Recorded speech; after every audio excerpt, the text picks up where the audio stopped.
In today's video, I'm going to teach you how to run code in Replit. By the end, you'll feel comfortable opening a project, using Replit's guided workflow, and getting your work ready to share. Start by heading to the Replit website in your browser.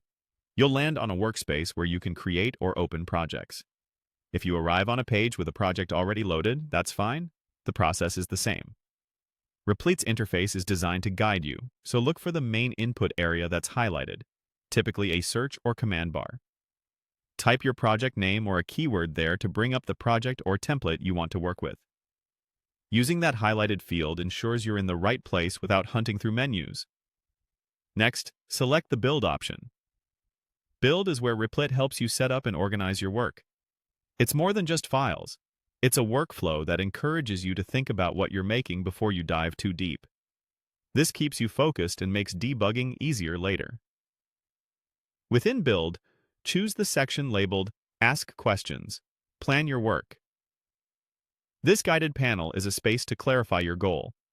Use it to articulate what your code should accomplish and note any assumptions. Treat it like a mini game plan. A clear plan prevents scope creep and helps you decide what to test first. Now move to Make, Test, Iterate. This is the heart of your development loop. You'll write code, quickly check whether it behaves as expected, and refine it. Iteration is key. Small changes, frequent checks, and steady progress. If your project or template supports instant feedback, you may see results appear in a console or preview panel as you go. You'll see another highlighted input field here. Use it to enter the text or parameters the workflow calls for. This could be commands, notes, or values the template requests. Keeping your input concise and relevant will help the system provide useful suggestions. When a highlighted button or suggested action appears, click it to confirm your choice. This applies your input and advances the workflow, ensuring your environment and settings align with what you're building. Finally, choose Publish.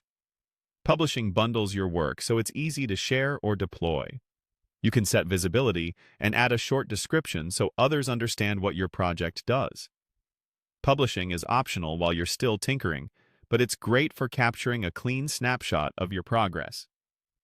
That's the full flow. Open Replit, use the highlighted input to get where you need to be, plan and build, make and iterate, confirm prompts, and publish when you're ready to share.